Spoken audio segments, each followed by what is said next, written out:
simpelnya kayak gini ya, polisi ada masalah pribadi dengan polisi lain, terjadi pembunuhan di rumah polisi, diusut polisi, dikurung polisi, dan nanti akhirnya dipenjara di kepolisian kayak gitu.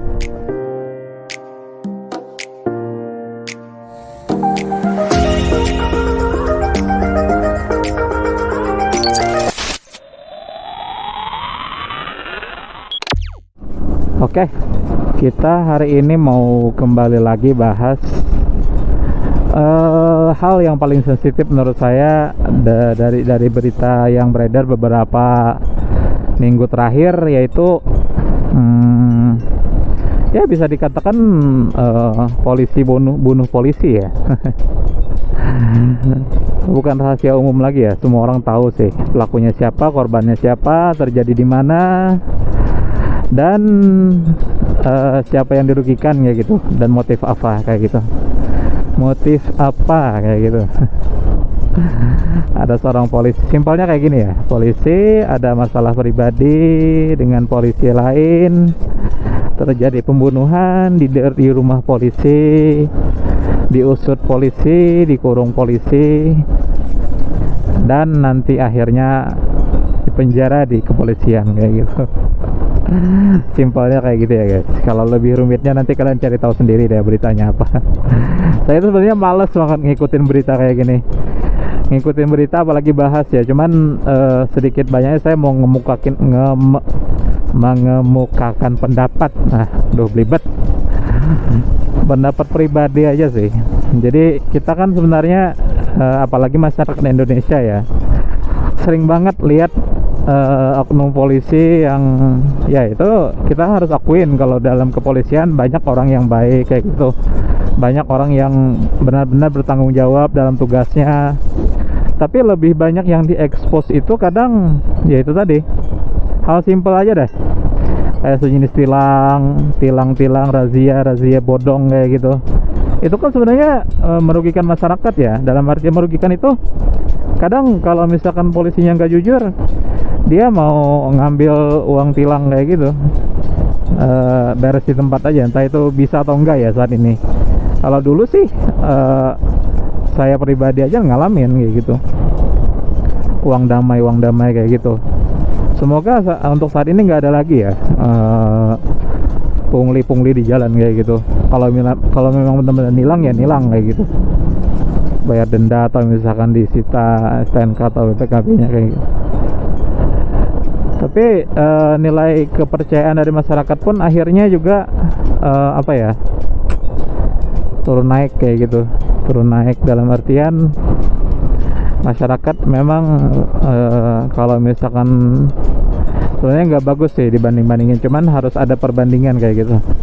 Kalau dari segi aparatur pemerintah ya, TNI sama Polri itu kadang masyarakat lebih banyak respect sama TNI kayak gitu, karena mereka lebih membaur, lebih merakyat kayak gitu. Kalau polisi kesannya ya sebagian besar ya, kalau misalkan ada yang sebagian baik syukur, kalau misalkan memang ada oknum yang menyalahgunakan jabatannya ya kita harus nggak bisa kita pungkiri memang ada. Dan kasus sekarang itu pun memang itu menyalahgunakan wewenang dia. Seharusnya senjata digunakan buat apa, tapi nyatanya buat apa kayak gitu. Itu kan udah jelas tuh secara gamblang tuh, garis besar yang diambil di situ. Kenapa kok bisa seorang aparat yang memiliki jabatan tertentu bisa melakukan sesuatu yang di luar nalar kayak gitu. Orang biasa itu pun kadang mikir kalau misalnya ngelakuin kayak gitu, apalagi kan yang punya jabatan. Terlepas dari kontroversi kasusnya ya, saya mau ngambil pendapat aja bahwa kita kadang merasa pengen dilindungin, tapi orang yang mau lindungin pun kita mesti lihat juga kan, bisa nggak nih diandelin buat ngelindungin kita. Apakah memang dia ada terbentur kepentingan atau memang tulus melindungin kayak gitu, mengayomi. Dan yang lebih disayangkan lagi, Padahal di dalam kepolisian itu banyak orang-orang yang bertanggung jawab, yang baik kayak gitu, menjalankan tugasnya, tercoreng juga akhirnya dengan kasus yang beredar sekarang. Seolah-olah kalau masyarakat awam ya udah ngecap seluruh polisi aja. Padahal itu jauh banget. Kalau ibarat itu 1 dari 1000 anggota itu cuman 2 atau 3 yang punya kasus, sisanya memang menjalani aturan sesuai dari prosedur kayak gitu. Itu tadi, karena memang kepercayaan itu sulit sih didapat kalau misalkan kita udah diberi kepercayaan tapi kadang kurang amanah, atau misalkan ada yang mencoreng, jadi lebih kayak mau balikin nama baik itu kadang sulit kayak gitu. Kalau demo-demo aja kan yang bentrok siapa? Mahasiswa dan polisi kan, bukan TNI kan yang bentrok. Seolah-olah, bahkan saya sempat bilang kayaknya kalau demo itu kita diadu deh. Diadu oleh orang yang berkepentingan buat buat ngeredam isu yang naik kayak gitu. Misalkan ya ada sesuatu hal yang masyarakat nggak setuju, terus demo, terus yang jaga aparat, terus yang bentrok aparat dan pendemo. Itu yang bikin kebijakan cuman ketawa-ketawa aja di atas.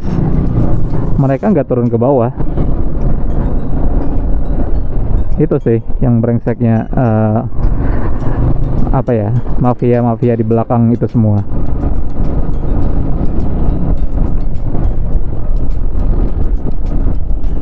Kebetulan kita udah nyampe kota juga nih. Kita nyampe kota, mungkin sekian dulu untuk video hari ini ya guys. Like video ini jika kalian suka, dislike aja kalau nggak suka. Kita ketemu lagi untuk video atau trip selanjutnya. Oke, thank you, bye bye. Bahas polisi sedikit deg-degan juga ya. Tapi nggak mau ada sesuatu yang dibahas ya, besok aja, orang udah tahu juga, jangan lah.